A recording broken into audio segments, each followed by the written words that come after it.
Hey guys, Lord Naren White here, the Holy Ghost, the one true God. Back with you with the next video in my series reading White Fang by Jack London. Without further ado, returning to White Fang as read by Lord Naren White. Club and whip were both used on him, and he experienced the worst beating he had ever received in his life. Even the big beating given him in his puppyhood by Gray Beaver was mild compared with this. Beauty Smith enjoyed the task. He delighted in it.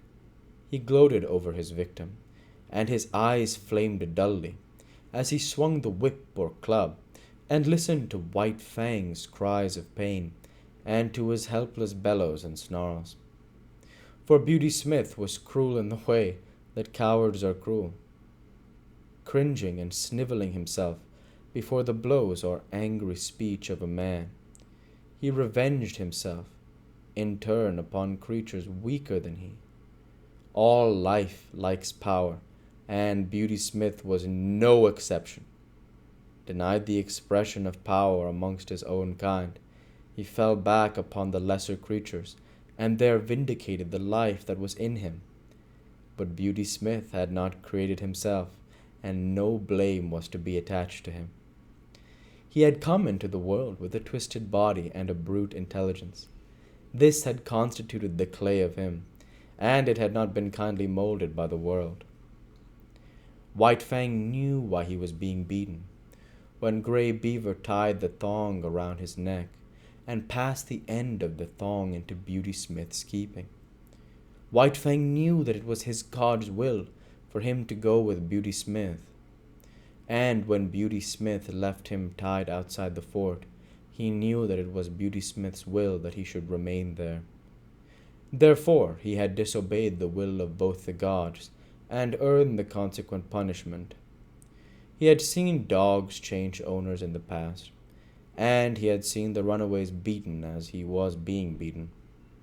He was wise, and yet in the nature of him there were forces greater than wisdom. Of these was fidelity. He did not love Gray Beaver yet. Even in the face of his will and his anger, he was faithful to him. He could not help it. This faithfulness was a quality of the clay that composed him. It was the quality that was peculiarly the possession of his kind, the quality that set apart his species from all other species, the quality that has enabled the wolf and the wild dog to come in from the open and be the companions of man.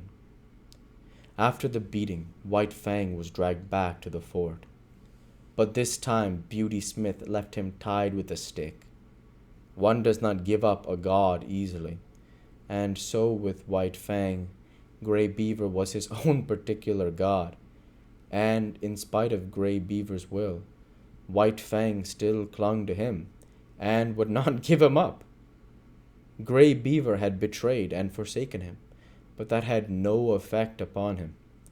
Not for nothing had he surrendered himself, body and soul, to Gray Beaver. There had been no reservation on White Fang's part, and the bond was not to be broken easily. So, in the night, when the men in the fort were asleep, White Fang applied his teeth to the stick that held him. The wood was seasoned and dry, and it was tied so closely to his neck that he could scarcely get his teeth to it. It was only by the severest muscular exertion in neck arching that he succeeded in getting the wood between his teeth, and barely between his teeth at that. And it was only by the exercise of an immense patience, extending through many hours, that he succeeded in gnawing through the stick. This was something that dogs were not supposed to do. It was unprecedented, but White Fang did it, trotting away from the fort in the early morning, with the end of the stick hanging to his neck. He was wise, but had he been merely wise, he would not have gone back to Gray Beaver, who had already twice betrayed him. But there was his faithfulness. But he went back to be betrayed yet a third time. Again he yielded to the tying of a thong around his neck by Grey Beaver, and again Beauty Smith came to claim him. And this time he was beaten even more severely than before. Grey Beaver looked on stolidly while the white man wielded the whip. He gave no protection. It was no longer his dog. When the beating was over, White Fang was sick. A soft Southland dog would have died in it. Died under it, but not he. His school of life had been sterner, and he was himself of sterner stuff. He had too great vitality. His clutch on life was too strong, but he was very sick. At first he was unable to drag himself along, and Beauty Smith had to wait half an hour for him. And then, blind and reeling, he followed at Beauty Smith's heels back to the fort.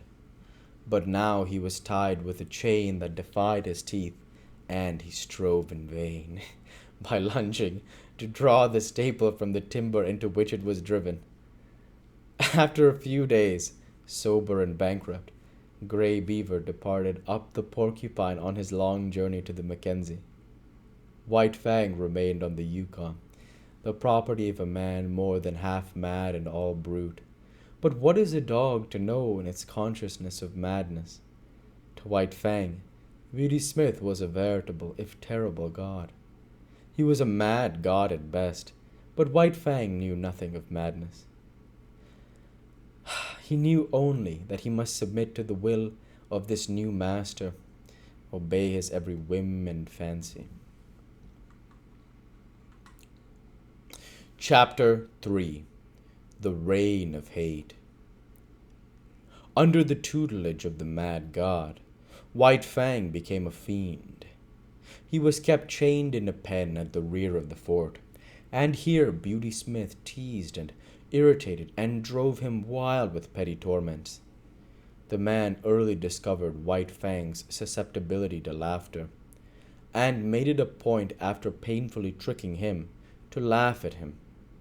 This laughter was uproarious and scornful, and at the same time the god pointed his finger derisively at White Fang. At such times reason fled from White Fang, and in his transports of rage he was even more mad than Beauty Smith. Formerly, White Fang had been merely the enemy of his kind, withal a ferocious enemy. He now became the enemy of all things, and more ferocious than ever. To such an extent was he tormented, that he hated blindly, and without the faintest spark of reason.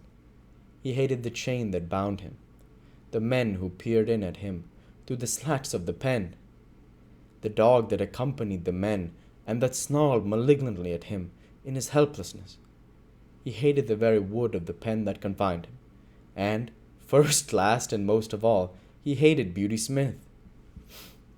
But Beauty Smith had a purpose in all that he did to White Fang. One day a number gathered about the pen. Beauty Smith entered club in hand, and took the chain off from White Fang's neck. When his master had gone out, White Fang turned loose and tore around the pen, trying to get at the men outside. He was magnificently terrible, fully 5 feet in length, and standing 2½ feet at the shoulder. He far outweighed a wolf of corresponding size. From his mother he had inherited the heavier proportions of the dog, so that he weighed without any fat, and without 1 ounce of superfluous flesh, over 90 pounds. It was all muscle, bone, and sinew fighting flesh in the finest condition. The door of the pen was being opened again. White Fang paused. Something unusual was happening. He waited. The door was opened wider. And we'll go ahead and stop there for this week. As usual, I want to say thank you for watching, and I hope you enjoyed. Please like, comment, and subscribe, as it greatly helps the channel. Light be with you all. Take care, and thanks again.